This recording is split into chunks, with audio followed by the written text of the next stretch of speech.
When I was 19-ish, I'd moved out of my house, my mom's house, moved in with some friends. It was a crack house, basically, doing a bunch of drugs and going to clubs every night, not following the Christian way. Had moved out of that house into my own house because in that time I had had an experience spiritually and needed to get away from that. And then 6 months into that, felt like God was calling me into ministry. So I quit my job and then didn't have any money. So I had to call my landlord and be like, hey man, I just want to give you a heads up. I'm not going to be able to make next month's rent. And I just wanted to be upfront with you about it before it becomes a problem. I'm moving out. Don't worry. I'll be out by the end of the month. I'm not going to overstay my welcome. But if you don't mind, just tear up the lease and move on with our lives. And so there was this guy who was an integral part of starting a non-denominational charismatic church with my mom when I was 19, 20 years old. And I'll get into how all this started in a different video. I think I kind of went over it in my video on my journey from evangelical to Christian universalism.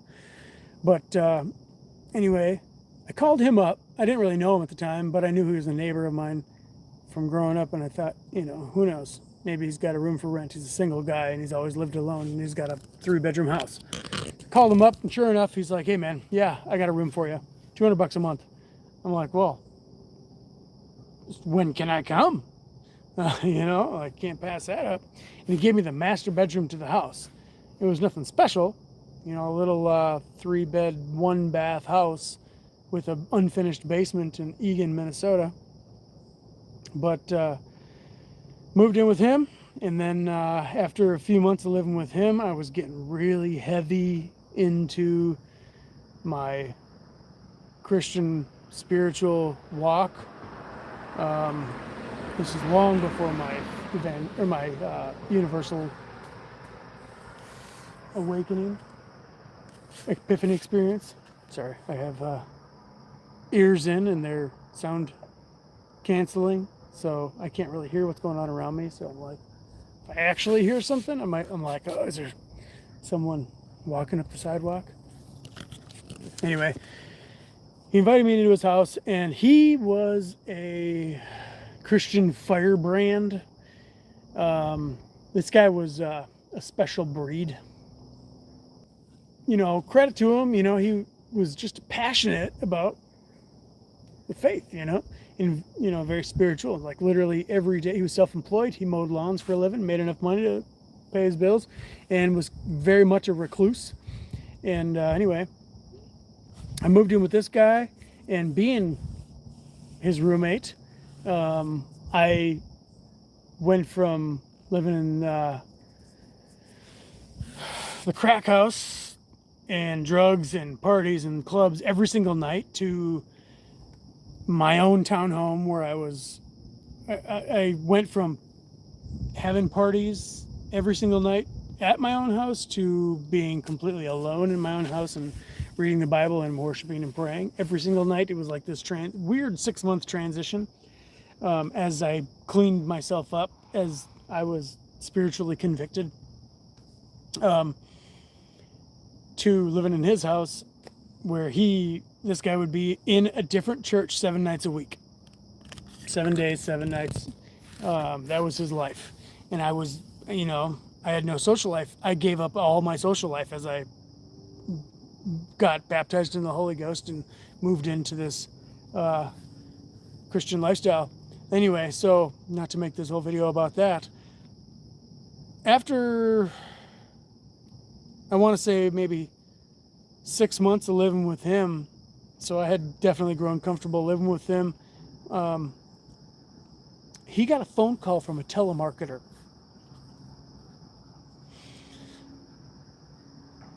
A telemarketer from the White House,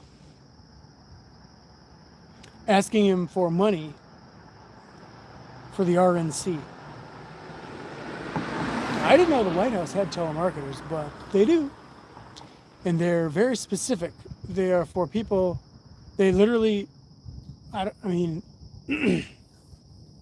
so my roommate was a Republican, and he donated a lot of money to the Republican Party over the years. So of course he's going to have telemarketers calling him from the White House to request more money. Anyway, he got this call from a telemarketer from the White House. This was, I think, when George Bush was trying to get reelected. Anyway, I happened to be sitting on the couch in the living room just chilling. I don't know if I was reading a Bible or what I was doing, but my roommate, the owner of the house, got the call, and he was just sitting there listening to the telemarketer, hey, here from the RNC, blah, blah, blah. And my roommate says, stop. Stop. God has given me a download on you. So the guy stops talking. And my roommate is like, hey, can you hold on a second? And then he calls me up. He's like, hey, come here. Take the phone for a second. I need to pray for a minute. Or I need to go get something. So I'm like, sure. So I go over there. I grab the phone. I'm like, hello? Hey, yeah, I guess I'm just holding the phone for a second here. We didn't talk at all. He said, hey, how's it going? And we just basically waited. And then my roommate came back, took the phone back, and then I left. I went to my room. I did not listen to the rest of the phone call. I do know what happened, in hindsight. My roommate ended up telling this guy essentially his life story, talking to him about how he had gone through some very traumatic relationships and breakups, and he was seeking, God, and he was seeking the meaning of life, and he just was like, God showed me all of these things about your life, some things that were extremely personal, and this guy was just, I could just envision him being on the other end of the line, just jaw on the floor, like, okay, how do you know this? And anyway, so my roommate, long story short, got the guy's phone number, and then they ended up getting in touch later that evening after hours when the guy was obviously not at work anymore, and they talked all night long. And then I think within a couple months, I want to say, I don't remember, this was so long ago, I want to say 90 days, within 90 days, that guy packed up his little Pontiac car and his little Pontiac Vibe, or whatever that little mini car / SUV thing was. A bug just fell on me, and it was wet feeling, and what the heck? I am sitting under some trees. He drove from Washington, D.C. to our house in Eagan, Minnesota, knocked on the door, and moved in with us with what he could fit in his little Pontiac. This guy that worked for the RNC, a guy that went to college, worked for the Republican Party. At this time, he was probably in his mid-30s. He had a lot going for him, potentially a career in politics, and literally dropped everything after this phone call with my roommate, packed his car with what he could fit in it, moved to Minnesota, and moved in with us. And this, sorry if this is not seeming like an angel demon story, but we're getting there. Trust me, we're getting there. I have to reply to a text message quickly. Bear with me 1 second while I get back to my wife. She's wondering what the heck I'm doing. So he moves in with us. At the time, I worked a job that my hours were evening. I'd come home at night, like 11 o'clock at night after work. And I'd say sometime within the first it had to have been maybe like 4, 5, 6 days after this guy just knocked on our door and moved in with us.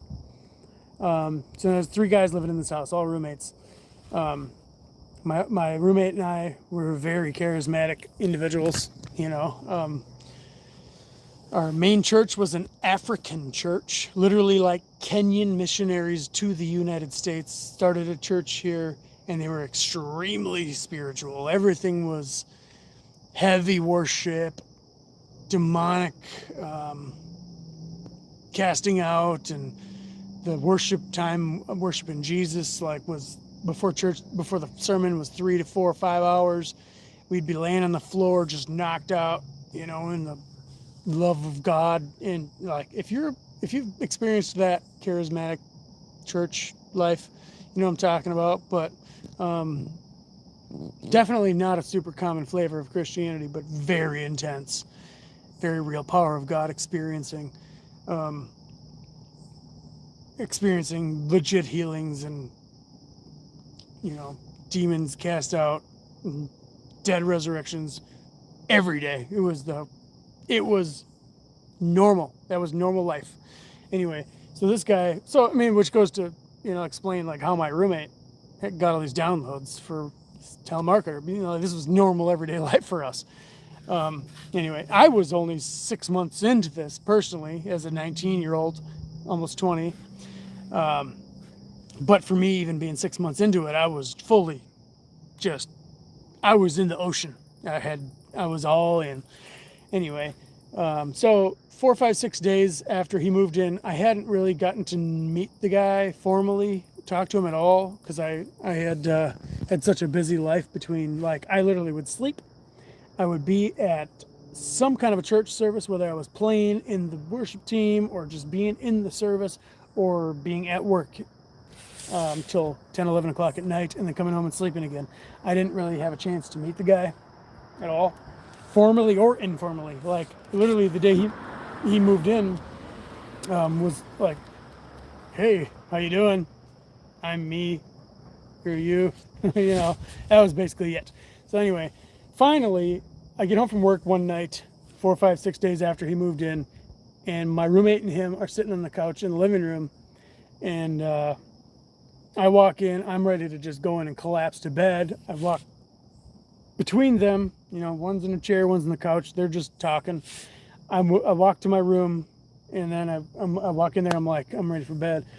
But I thought, you know, this is kind of rude. Maybe I should go out there and actually, like, meet the guy, sit down for a minute, talk. So that's what I do. I go out there, change clothes, go out there, sit down. I'm sitting on a chair. My roommate's over one side of the living room. He's sitting on the couch next to the picture window in front of the living room. And I'm sitting on a chair, you know, across from him. Like, behind me is the wall that separates the living room from the kitchen.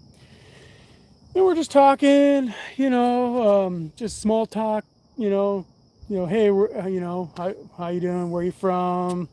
You know, blah, blah, blah.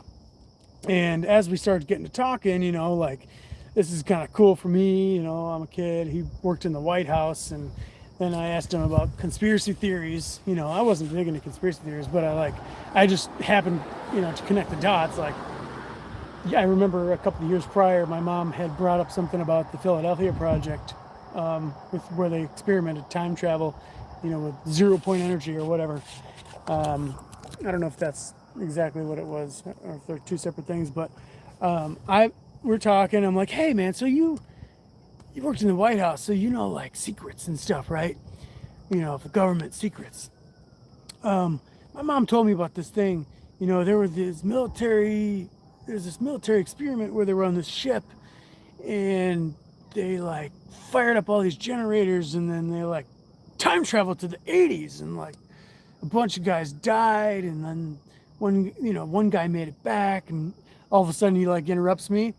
His eyes open up like saucers, and he goes back, he retorts back into the couch, and he goes back, and all of a sudden, like, his head whiplashes, and he almost hits the picture window behind him, in the front of the house, And like, I thought he was literally going to throw his head through the window. And all of a sudden he like booms forward. And he goes, and it was not his voice.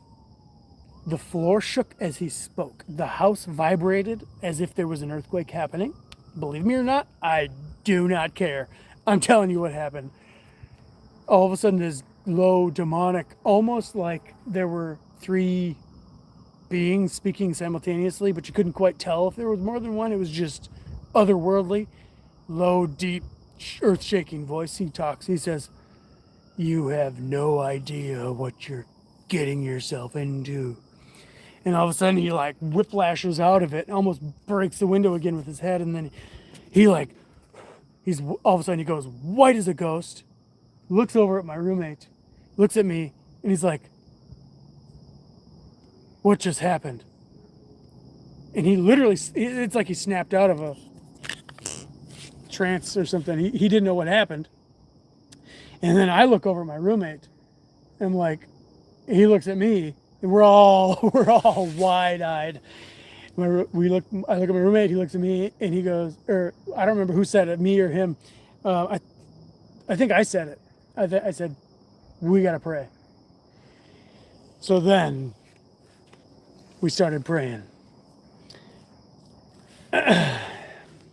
Remember I said I was a part of a lot of churches, but primarily a part of this African church that was very charismatic.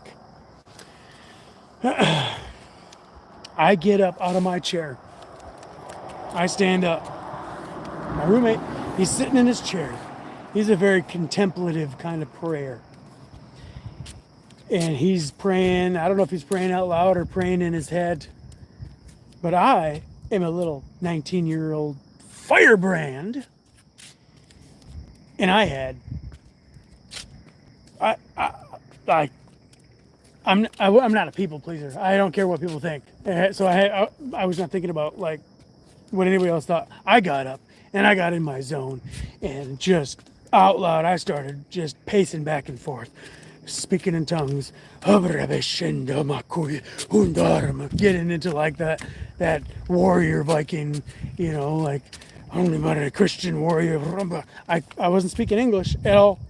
And I was acknowledging in my thoughts like I have no idea what I'm doing. I'm like, "God, you know what to do. I know you're here with me. I know you have the answer to this. I know you have the power to overcome this and deal with this demon." And that's what I'm going back and forth through my head. I'm just pacing back and forth, speaking in tongues. And occasionally, like every few minutes, all of a sudden, like I'll get this thought in my head. I'll get this word, about like casting out a demon, like in the name of Jesus, this you demon, this or that demon of this or that, leave in Jesus' name. And as I'm doing this, we get 15 minutes into this, literally, like imagine 15 minutes of this, like that's an eternity, doing this. And it's now midnight, and I'm just doing this, and pacing back and forth. All of a sudden, this guy, our new roommate, who's been here for a few days, this guy has literally no experience with anything charismatic Christian whatsoever. He moved out here because he was kind of in a dark place in life, no spirituality whatsoever, never any experience with it, never any introduction or exposure to any kind of spirituality whatsoever.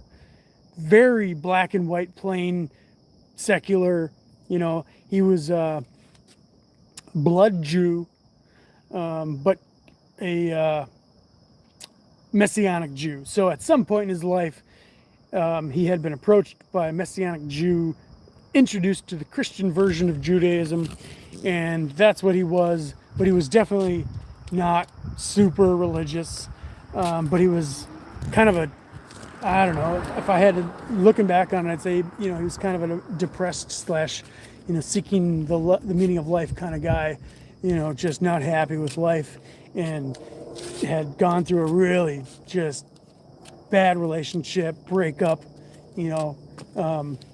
anyway, like very worldly, normal guy, very logical type of guy. Anyway, all of a sudden I'm just up on my feet, and this guy literally before 15 minutes ago never met me really at all, like other than the handshake 4 or 5 days ago when he came into our house. That was it. He didn't know me from Adam. And I get up and I'm just Jesus,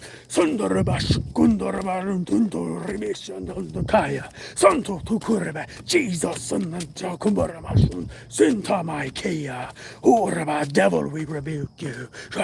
You know, like I'm like just piling it on. Like, and I have absolutely no regard for the other people in this room at this moment. It is me and God, and I'm just like looks just listening for instruction, and just literally focusing all of my energy into allowing God to use me as a conduit to focus whatever, heavenly fire energy is necessary in this moment to, enter this room and do whatever. I didn't even know. I have no idea. And I was told, I knew, I'm like, I have no idea. But I know the one who does. And I tell you what, I got into this and I just kept going and going and going. And I'm just, and every 10 to 15 minutes, I would get a word, and it was very poetic. It was like a rhyme, and it was like, and to this day, I don't remember most of the stuff that I said, but I remember it was very poetic and rhyme-like.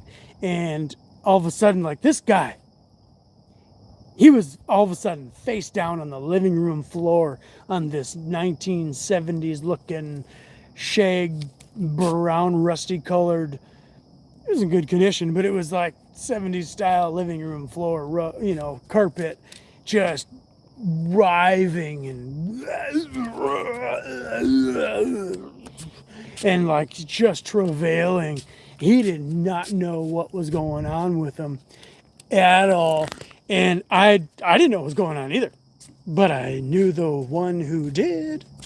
And so I just kept going, like just going and going and going and going. And then I mentioned that it was midnight roughly when this all started. All of a sudden my roommate, I don't know, maybe a half an hour into this, my roommate, Mark, gets him like a bucket, like a mop bucket, or like a little pail. And I don't remember if it was a pail or like a cooking pot or whatever it was. I think it was an ice cream bucket. Those 1 gallon ice cream pails? Yeah, my roommate grabs an ice cream pail, brings it out to the living room because the new guy was asking. He's like, I need something, I need a bucket, I'm going to throw up. All of a sudden he starts just dry heaving and throwing up this literal black pitch tar crap. And he started filling this bucket up with this, and I wasn't super paying attention to him because I was just, keep in mind, I was not stopping. I was doing this, just pacing back and forth.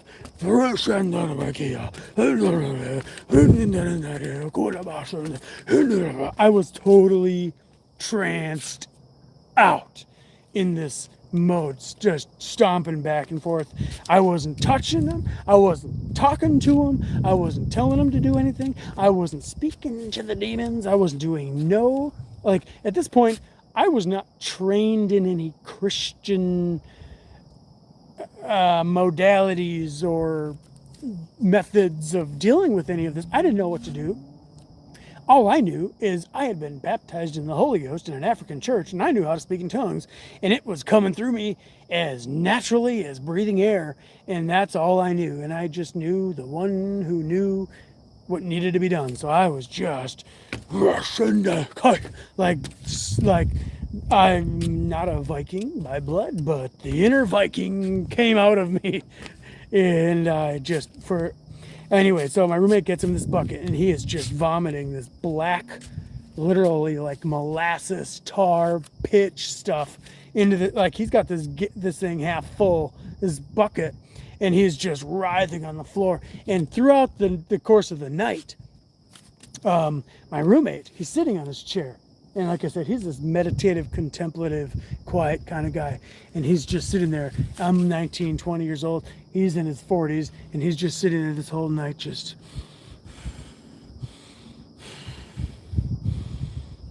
all night long. He's praying in his head. And he's just sitting there, just praying. Like, I'm sure, like, super intense. But it's all in, he's being quiet. It's all in his head. And, oh my gosh. All of us, like every, maybe, this went on till 4, 5, 6 in the morning. No, I mean, it went on till 6 in the morning. But it, throughout the night, every half an hour-ish, 45 minutes to an hour, all of a sudden there'd be like this wind that just through the house, through the living room. There were no open windows. The vents weren't blowing, All of a sudden there was this like rush of wind through the house. And like my roommate would see this black demon-esque like shadow thing like fly out of this guy on the floor as he's puking. And so it's like throughout, I didn't know this. We talked about this later. I didn't know throughout the night that these demons were coming out of this guy. I didn't see him. I wasn't paying attention to him. But just hold on to your boots here. It's going to get good. If it hasn't already. He tells me later, so, because we obviously had many long conversations about this event after this. He tells me throughout the night, every, half hour, 45 minutes to an hour, there'd be this demon thing that went like flushing out of the room. He saw this black, this shadowish something like fly out of this guy's body and just leave the room. And as this happened, there was this rush of wind that kind of went with it. And anyway, I'm just I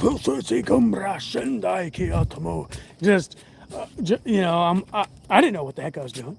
Like I said, I'm 6 months into this Christian stuff, and I had my experience in Christian stuff was this African community that was very, very like spiritual, in the speaking in tongues and very, you see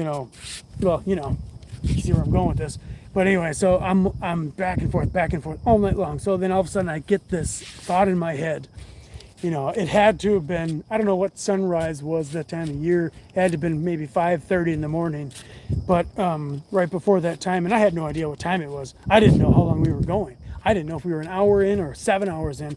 But all of a sudden I get this message in my head, and it was this like poem, like, as the dawn lights and the birds sing, you shall be cast out to the morning light. I don't remember what it was. I don't remember. But I know it, I remember saying it.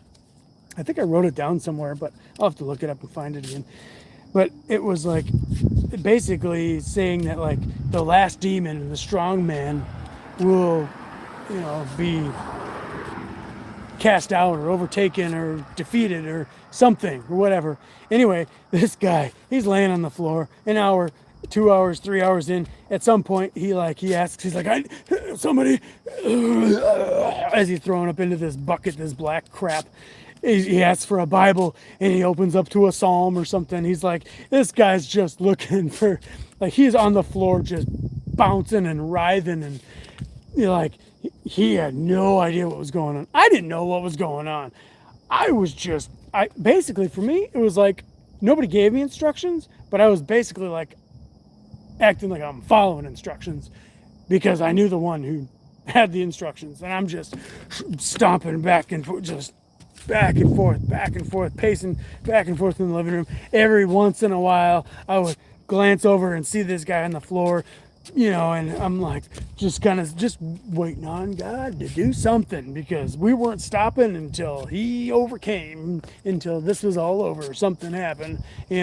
I didn't know what to do, and I didn't care.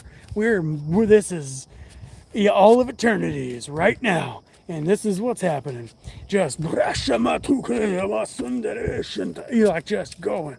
And I thought my roommate thought, at one point I did think my roommate, the owner of the house, I was wondering, does he think I'm being weird or something? But I mean, he knew of this type of activity. Like he was more acquainted with people that do this than I was, so I didn't care. I didn't think anything of it other than like I was wondering like what he could have been thinking of me. But I'm like, I didn't care. I'm just, I'm the man of this hour, and God is coming through me, and I'm just, so, and I wasn't thinking of it. I'm like not in a pride or egotistical kind of way. I'm like, I am God's vessel because God put me here. I'm not going to allow any demon to tell me otherwise, and I gave up my life of heathenism and I am here to be God's messenger, whatever, Anyway, so I'm bouncing back and forth in the living room, and the guy's laying on the floor filling this ice cream pail up with black bile and vomit, and like I'd never seen anything like this. This was brand new to me. I had never seen anything like this in my life. I had no instruction. I had no teaching. I did not know what I was doing. But I knew the one who did know. So I just kept going. Anyway, so I got this like poetic word or this rhyme, and it had to do with, the morning light, as the sun rises and the morning light comes through the crack of the window, and the dawn comes and the birds start chirping. That will be the end for this demon. And then all of a sudden, wouldn't you know it, literally like the first light of dawn kind of peered through the window, and then it was like a hurricane just whoa through the window or through the side wall of the house. The window was not open, by the way. This hurricane like wind gust came through the house, and I look over and stopped for the first time in 5 or 6 hours. I stopped and looked over, and I'm looking. We have standard 8-foot ceilings, and there is this angelic being. My eyes are open. I'm not sleeping. I ain't on drugs, and I ain't been drinking. I look over, and there's this being with wings, whose head was literally that far from this 8-foot ceiling. It was like a light silhouette. You think of a silhouette as being like a shadow, but this was like, imagine a silhouette, but it was pure light. I couldn't really make out any real physical details of the body, other than like I could tell it was a body shaped like a man and with wings like an angel. It looked like this warrior-esque angel shape, but I could see the face, and the smile on this face had to be 10 inches wide, smiling like crazy eyes, smiling at me. And I knew intuitively this was Michael the Archangel, this like massive warrior angel standing here smiling at me. And he was standing over, I looked down at his feet, and his feet were over the head of our new roommate. But when I looked down, I didn't see our new roommate. I saw all of a sudden this open-eyed vision of Michael standing on the edge of a cliff like the Grand Canyon. And part of the rhyme that I got, this poetic word of knowledge or whatever I got before this all happened, was that the strong man, how the Bible talks about binding the strong man or whatever. Anyway, this is the last one of all the demons, the biggest and the baddest. Well, anyway, so I have this vision. It's the quote-unquote strong man demon, the big guy. I didn't see my roommate laying on the floor anymore. I saw like Michael standing on the edge of this cliff, of this canyon, and under his feet was this like massive bodybuilder looking demon that looked like it just got hit by a frickin' semi-truck, bloodied up, bruised, beaten, mangled, hanging by his fingernails on the cliff's edge under Michael's feet. And he had nothing left, but he wouldn't let go. After this 6-hour thing we just did, that I didn't have a clue what I was doing, I'm looking over at this sight, this picture, and my eyes are wide open. This is not a delusion. Like, I was perfectly awake, not even tired. I don't know how, but I mean, just like given the circumstances, like I mean, just like pure adrenaline, wide awake, 100% sober, looking open-eyed at this. What the heck? There's Michael the Archangel, standing approximately 8 feet tall. This demon right below his feet, hanging off a cliff with his fingernails all beaten, bruised, bloody, mangled. And all of a sudden, I get this word, and I'm still kind of speaking in tongues. All of a sudden, I tell him, Michael, take this demon to the pit of hell. And all of a sudden, boom, this other whirlwind comes in through the house again. It's another angel. This one was kind of like a nobody angel, like a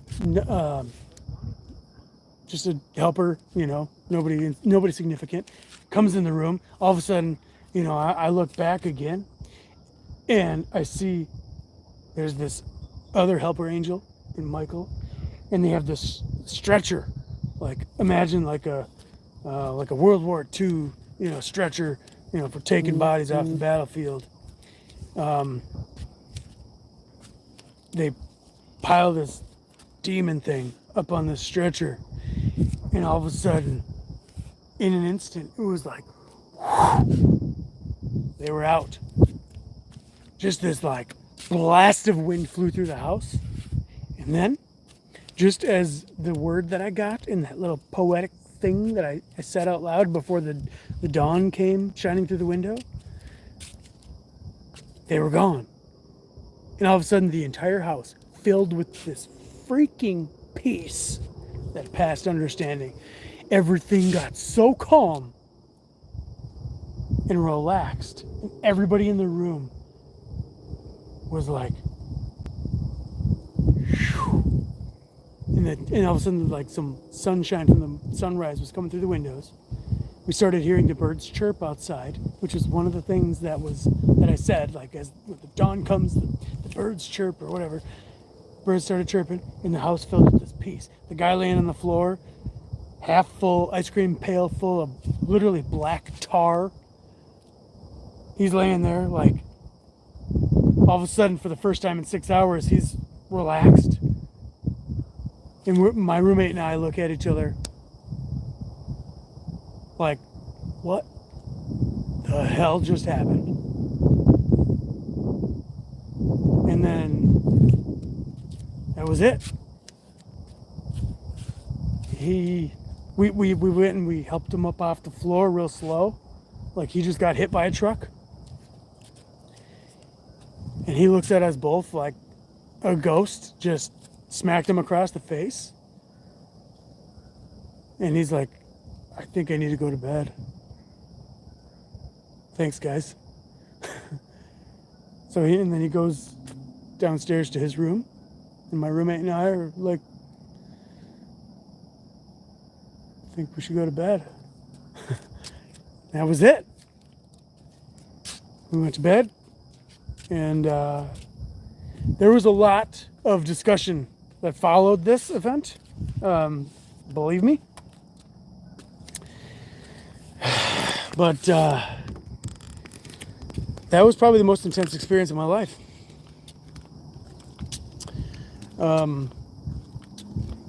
That was it, and then let me top it off. I'm not gonna leave you hanging with that. We gotta calm down a little bit here.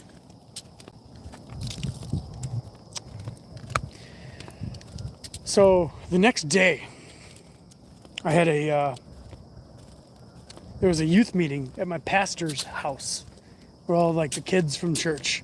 I was like the youth leader, kind of. I wasn't really officially the youth leader, but I think they kind of like wanted me to be because I was really the only person my age, 19, 20-ish.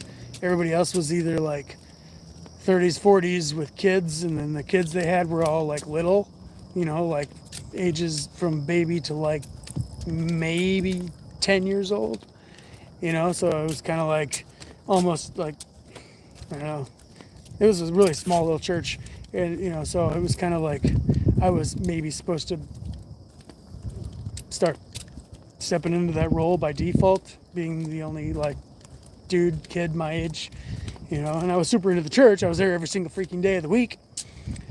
So anyway, I was there at the quote unquote youth, little Bible study meeting at my pastor's house in Edina. And I asked him, I'm like, hey, can we have a minute? Can we go into another room and talk? I need to tell you something. And I went and told him about this event that happened, and I didn't get into dramatic detail like I did in this video. Because I didn't know what to think of it myself. Like looking back on it, a few days later when this meeting was happening, I still didn't know what the freaking heck happened. And I told him, I'm like, so I need to know, I have nobody really to talk to about this, but this happened. I had, he knew my roommate Mark. He was very well acquainted with him. And he knew Mark was kind of a weird guy, but very, very passionate Christian. So it wasn't like this was a completely incredible or uncredible situation. But I told him, I'm like, so yeah, we had this night, and I was speaking in tongues all night, and then I had this vision, and then, I saw Michael, and wait a minute, hold on now. I forgot one major detail, and I did not do this on purpose. Sorry. Actually, this kind of, if you've already clicked off, I feel bad for you. The killer detail. All right, so, oh my gosh, I can't believe I forgot to say this. This was literally like, if this was a movie, oh man. So, all right, so as I'm staring at Michael, standing on the edge of this cliff, and there's this demon. I'm hand gesturing here, but I'm selfie sticking this, so you can't really see it all. As I'm staring at Michael over this demon, Michael, in this ridiculous smile that he has with these crazy eyes. I mean, it was like holy though, like it was like glory, holy, but it was like a warrior overcoming type of holy, like, not evil. Like you can envision that being like the Joker. It wasn't like that. It was like this holy, yes, we got him, like defeating evil, kind of massive, joyous, happy, like, it was a mocking kind of like he was mocking this demon. And you know what? As I looked down, Michael was urinating on this demon. And I didn't see any parts of the angel. I didn't see any body parts. I didn't see the freaking wiener of the angel.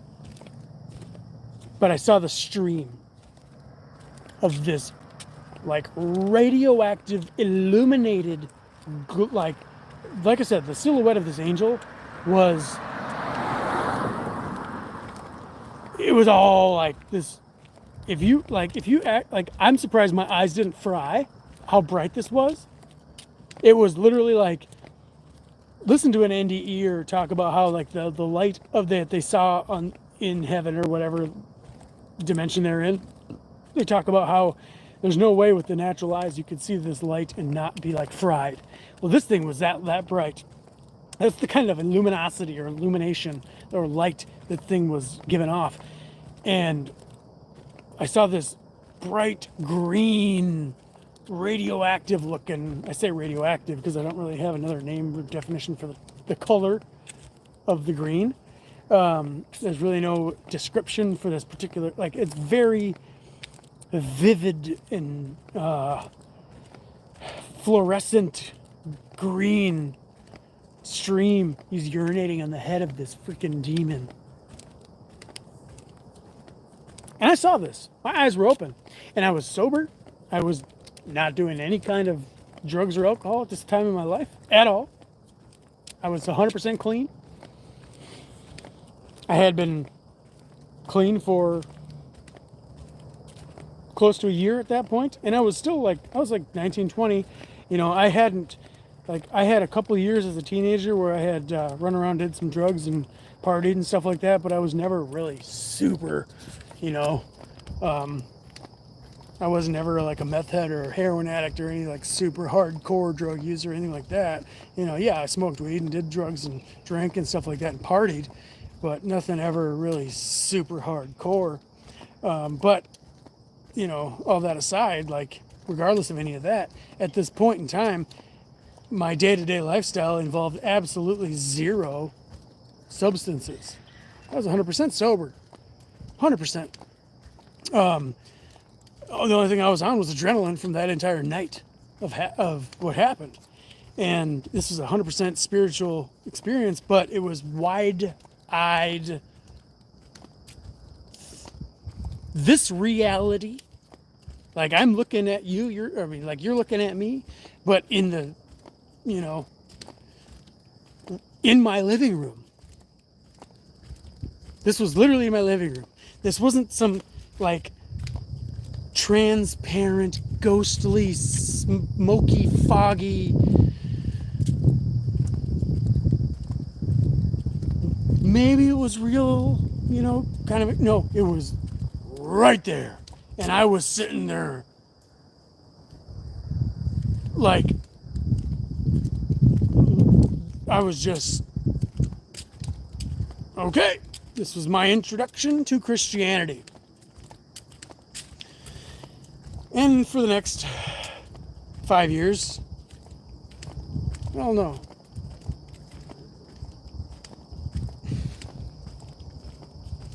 So for the next 3 years before I got married, I was in that culture of Christianity, churchianity, and it was a very, very spiritual, you know, healing focused, demon hunting focused. But also, like the sermons that were preached were very brimstone, sin, righteousness. I'm gonna flip the camera around because I'm leaving the lights of the sidewalk and going into the dark of the night. So at least you'll have something to look at while I'm walking, other than my dark face, which you can't see at all. So yeah, for about 3 years I was at this African church, Kenyan church, where, you know, it's very spiritual, very fire, brimstone. It was very intense. And we called it morning glory prayer. 5 a.m. every single day. We would be at the church doing an hour to 2 hours of prayer, where basically we just show up to church. It's completely unorganized. You just got a crowd of people in there. They're just walking around, kind of like how I did in that living room. You're just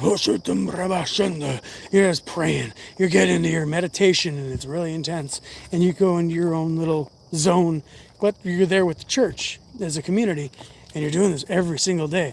And intense. That was my kind of Christianity. But like every Sunday, the type of Sundays and Wednesdays, the sermons were very, hell focused and demon focused, and, you know, God is a warrior, and God is just, and God is, you know what I'm saying? Like, God is a Viking. You know, they wouldn't say God is a Viking, but you know what I mean? Like looking back on it, I'm like, essentially, God is freaking Zeus, a warrior, you know? And, but what was kind of weird about that was like during the actual worship time, pre-service, it was very like soft, like charismatic Christian worship style, where like everybody in the church would be like literally, we'd be worshiping, hands in the air, and all of a sudden people would start falling over, and we're laying on the floor, just absolutely wrecked and overcome with the weight, the tangible, liquid weight of the love presence of God. And it was real. And I'm not making it up. You know, you remember, you know, a decade, 2 decades ago, you know, it's kind of, I don't know, a lot of people would make fun of it, but like the Christian stuff, Christian churches that were all like the pastors or preachers that would like lay hands on people like Benny Hinn style, and people would fall over, and you know, people would make fun of this style of Christianity, you know, because people are falling over.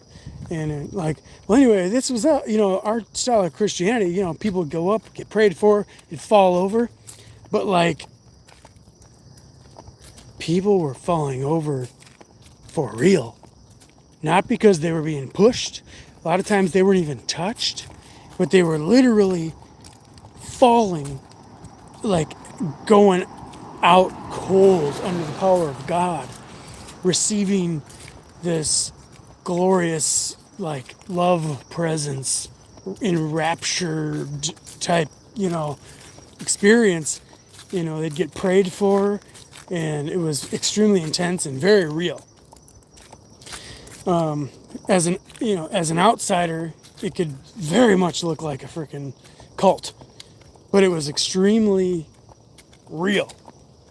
Very much the Spirit of God. Which really solidified in me that everything that was being preached on Sunday was real, and it was accurate, and it was right, and it was the truth, you know. And they were very like Baptist type doctrine. They definitely did not call themselves Baptist, and they had no affiliation with the Baptist Church, but it was that type of extreme fundamentalist evangelical type doctrine. But anyway, so I ended up getting excuse me, ended up getting involved in a handful of other churches as well. There was that wasn't the only flavor of church that I was a part of. That was just the primary one. There was this other church that was pastored by this Australian guy and his family, and they were a lot more, I'll say, I don't want to say less intense, but they were intense in a very, very different way.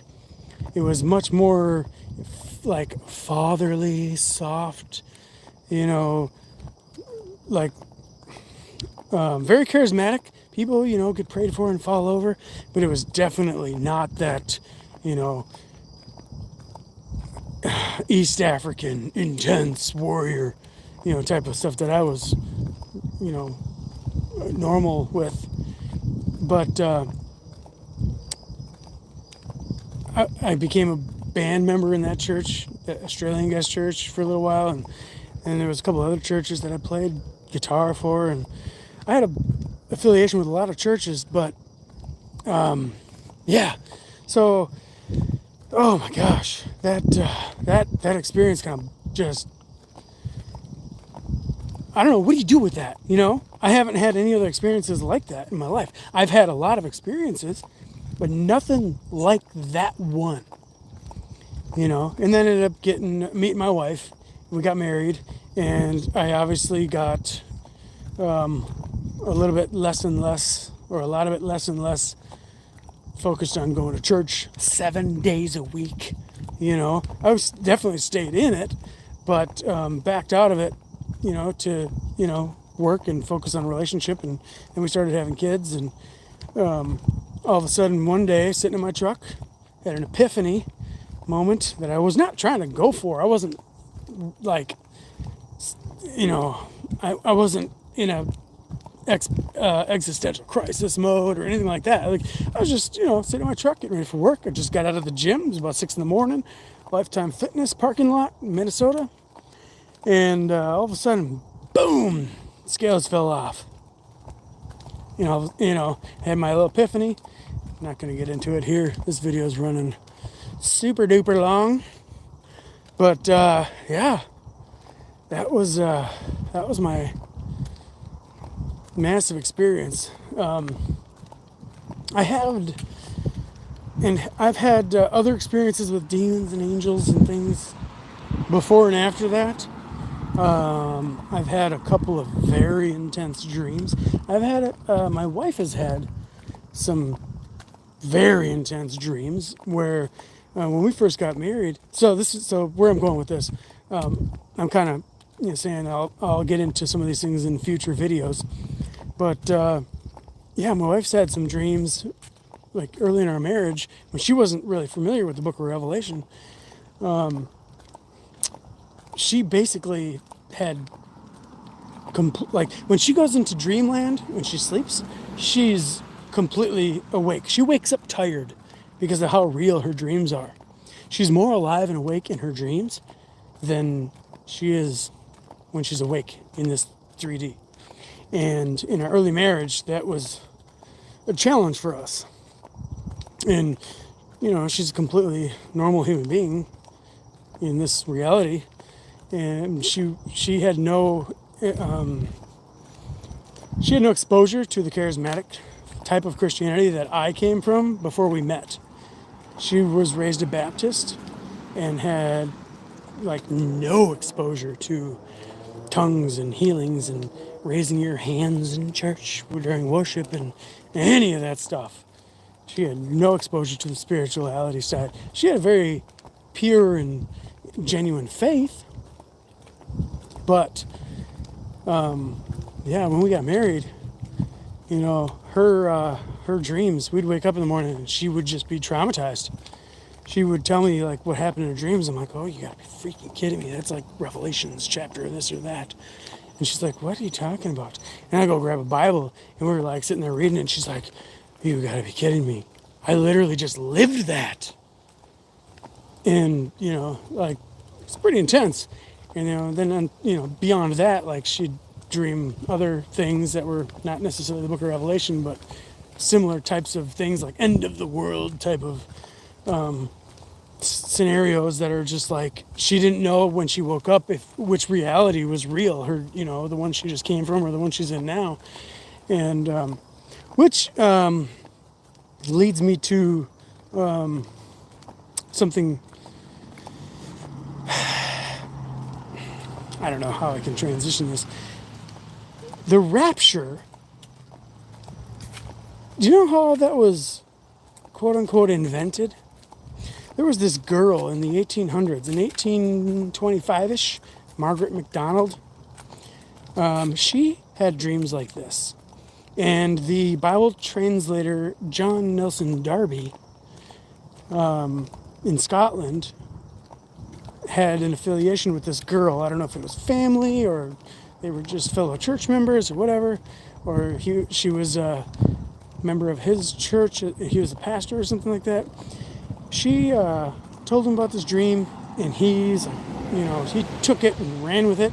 And then it wasn't super popular over there in Scotland, but when it came to the States, it exploded and became really popular over here in the States amongst Protestants. And now we have Tim LaHaye's Left Behind series, Left Behind. The rapture really came to life. And I honestly, the flavor of Christianity that I was a part of, that was a very big part of it. But I didn't, hey, if you're just tuning in here, I'm taking a walk, if you haven't noticed, in the dark. You're going to want to go back and listen to this. You have no idea what you missed out on. This was not your typical video. But anyway, So I'm completely off of what I had been talking about the majority of this video. But yeah, so anyway, the rapture was invented in the 1800s, and the church that I was raised in was very rapture focused amongst their demon hunting and spiritual, everything was spirits, angels and demons and God and, spiritual awareness and prophesying and healing and words of knowledge and everything, which had its perks, it definitely had its, it was very exciting and awesome. But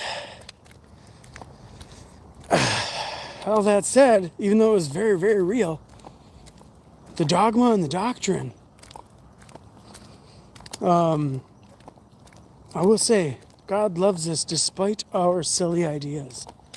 He'll show up and heal somebody when you pray for them, even if you don't know the right words or have the right dogma and doctrine. And it took me a long time to realize that, because it's really, really hard when you have such intense experiences in the spirit and miracles and like freaking people getting raised from the dead and like serious cancers and tumors being evaporated in front of your own eyes. It's hard to change your doctrine and deconstruct to a different quote unquote flavor of Christianity when God did all that stuff while I believed all that demonic antichrist doctrine. It's really like the cognitive dissonance. I don't know if that's the right term in this context, but like you'd think that God doing all that stuff completely means he endorses our doctrine or dogma. And I've learned that, and this is an anomaly to this day to me, just because God shows up and answers your prayer and heals somebody or raises them from the dead or delivers somebody of a demonic oppression in a very real, tangible, intense, and crazy, and I don't know. There's no words to describe it. When he does that kind of stuff, it's like he's endorsing what you believe and what you think. So he's like just setting in stone the cult like dogma and doctrine that you believe. So I get it when people are dogmatic about turn or burn and fundamentalists and stuff like that. So that's why I don't get super offended when I'm talking to people who don't agree with me. And I'll just play around with, in the comments. I personally will get a little intense, but I'm not getting offended because I know I've seen the bad side of that. I've seen the manipulative side of it. I've seen when people are controlled and manipulated by that dogma and doctrine, like preachers preaching, turn or burn, and then they go to heal somebody, and then they go and start talking about, tithing your whole entire paycheck and waiting for God to come and bless you, and then they end up getting evicted or they can't feed their kids, and it's like, I don't have all the answers. But anyway, I'm back home. Hope y'all appreciated the video. Do let me know what you think in the comments. We have gone over a lot here. Thanks for watching. Taste and see that the Lord is good. And have a good night.